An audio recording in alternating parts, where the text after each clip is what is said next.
let's get to it. Have you ever looked at your bank statement and thought, man, I wonder where all my money went? Yes, I have thought that a time or two as well. Once I made a few key changes, my budget really started to work for me. So many of us spend money on things that we're just wasting it, and we actually don't need. We're spending money on things that are wasteful and that we really don't need. And sometimes we do it without even realizing that we're spending money on those things that we don't need.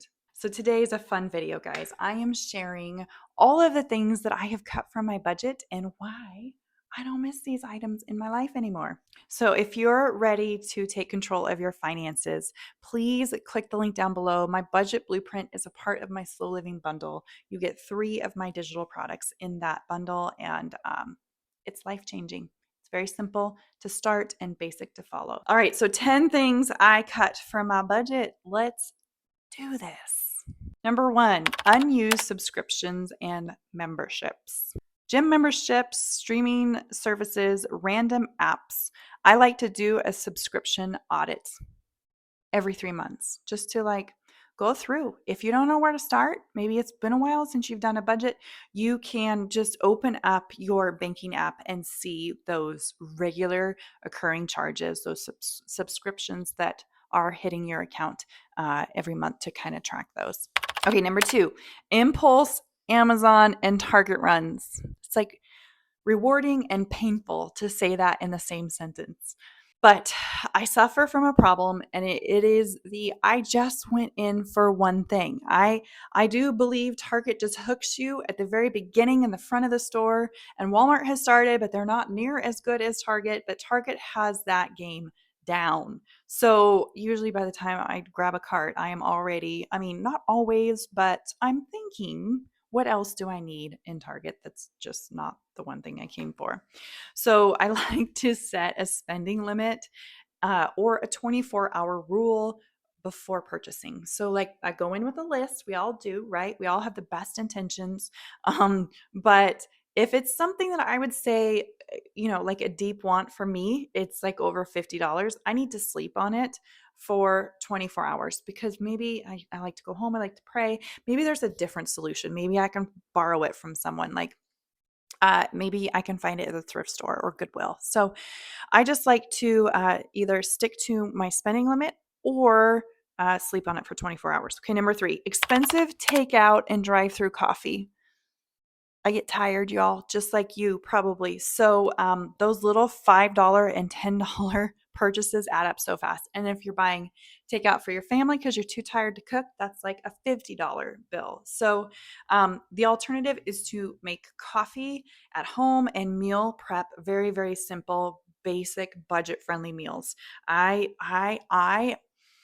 don't believe I have like bragging rights in this department yet because meal prep is something that, depending on the season of life, I either thrive or struggle with. But it's always this juggle. It's never consistently been awesome. But I will tell you, so that I eat and my children eat on busy nights or for lunch, is I will, just roast some vegetables and fry some chicken just in olive oil. Just keep it very basic, healthy, make up a batch of brown rice, and then just have that in the fridge. And then I'll rotate, different protein and vegetables every week. That way, we are at least eating something that's nutritious, so much better for us, and so much cheaper than a drive-through. Before we move on, I do want to mention I can help you meal plan.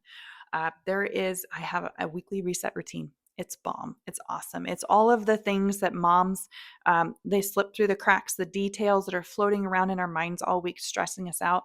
Take 30 minutes on a Sunday night. You do a brain dump. You end in getting things done, getting your schedule worked out, and meal planning, and having your grocery list. And you're just fully ready for your list, your week. You're fully ready for your week ahead, no matter what it throws at you. So I'll link that down below. All right. So fast fashion, number 4, fast fashion and trendy clothes. I don't even know where to start, but buying cheap, trendy clothes, they don't last. And I'm saying this as a mom of 3 daughters. And then versus how they spend and versus how I spend is very, very different. I like to invest in quality timeless pieces that mix and match. I'm big on the capsule wardrobe. I That is one thing. I don't have it like nailed down or exact, but I do have a winter capsule wardrobe, and I have uh, a winter, spring, and then a summer, fall, or fall, winter, and then spring and summer. And I will swap my clothes once a year, and each one has capsule items that fit with other pieces, and it's just so simple. And I love like the Banana Republic and the J. Crew and the Madewell and like all of those really nice brands. I just get them at the thrift store, guys. So I only spend a few bucks a piece on clothes that make me feel good and look beautiful in a capsule wardrobe. So versus my girls, they like, all the teeny bopper brands, so they don't last. Uh, so fast fashion and trendy clothes. Okay, number 6, buying cheap instead of buying smart. I cannot sing this from the rooftops enough. Like, spending more in the long run by buying low quality items is not a good way to go versus if you invested, you paid a little bit more upfront, and then you get to keep these items for longer.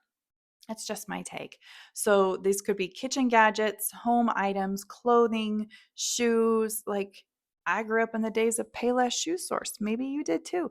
Those shoes, they didn't really last that long because they were inexpensive, and they were just throwaway. So now I like to invest in leather or nicely made shoes that will last a little longer. Okay, so yeah, I now just focus on buying one and buying them well.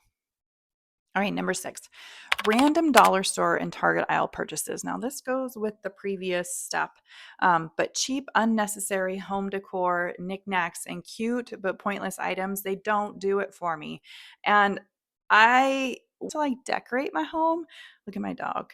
He's crazy. I want to like decorate my home, but I want to do it in a way that feels good to me. It feels authentic, where I'm saving money, but yet it's still beautiful. It's still a space that I want to be in.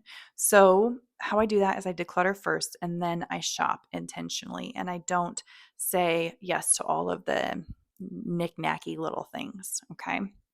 Number 7, brand name groceries. I don't buy brand name. Sometimes I have to because we are a gluten-free family, gluten and dairy-free.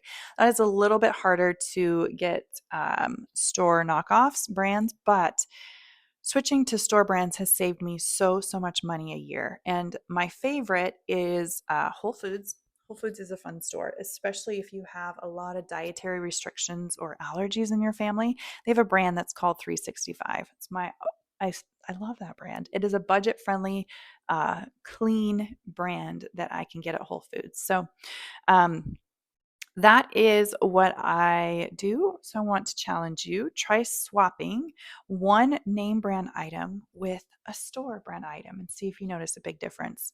Okay, so number 8, expensive beauty and self care products. Now, there is a caveat to this because there's some beauty products I like clean makeup, so that costs a little bit more money, but I don't like buy cheaper makeup. I buy more expensive, but like skincare, hair care, and makeup um, that's cheaper doesn't necessarily always work better. So be mindful. Again, it goes with the clothing, my clothing philosophy of like, if I spend a little bit more money on it, it's going to last longer.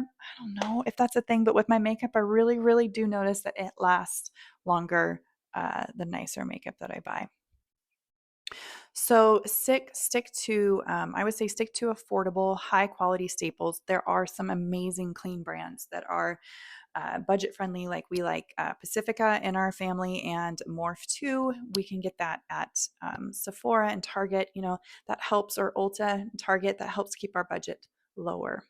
Okay, so number 9, buying gifts out of obligation. So if you ever feel pressured to spend money on every birthday, holiday, or event, maybe there's something going on inside of you that maybe needs a check. So instead, the alternative is to spend money on thoughtful, non materialistic gifts like handwritten letters, experiences, or homemade treats.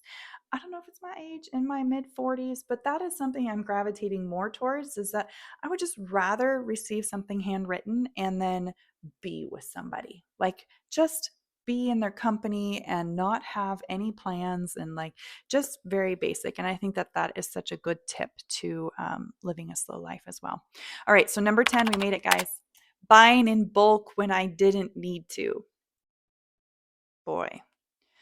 Okay. So like Costco obviously goes through my mind. So overspending at Costco or Sam's Club because it is a deal. We do not have a Sam's Club where I'm at, but we do have a Costco. And yes, the price per ounce, pound, whatever, it is cheaper. However, um, I only buy my staples. So I get my flour, my rice, my toilet paper, non perishable impulse buys because I don't want to have to throw anything out if it's like hiding in the back of the pantry. All right. So now, how cutting these things have changed my budget. Let's talk about that. I have more money that is available for savings and to pay off my debt, which has been life changing to have that clear plan. It's actually been a massive blessing. Okay. And then I just feel less stressed financially. No more guessing. I don't have to guess where my money went because I've been able to say no and swap all these things out. And then more mindful spending. So the money that I do spend every dollar, it aligns with what I value. And if you need some help figuring out what your values are, I have some videos. Pretty much all of my videos will touch on that topic and can help you out. Also, some resources down below. So, cutting small, unnecessary expenses makes an absolute huge difference in your life and your budget. You don't have to cut everything. No, we don't have to like run this massive race right out of the gate. You don't have to cut everything. Just start with one or two changes and see how much you save. Which one of these things do you feel like you could cut from your budget? If you need help doing a budget, if this is an area that you just want to get stronger in, I have a glorious PDF download. It's called My Budget Blueprint. It's something you print and you do every month. Mine is stored in a binder. It is part of my slow living blueprint. So there's a whole lot of other resources that come along with that. But be sure to check out that link below in the description box. Leave this video a thumbs up, subscribe, and I will see you in the next one. Bye bye.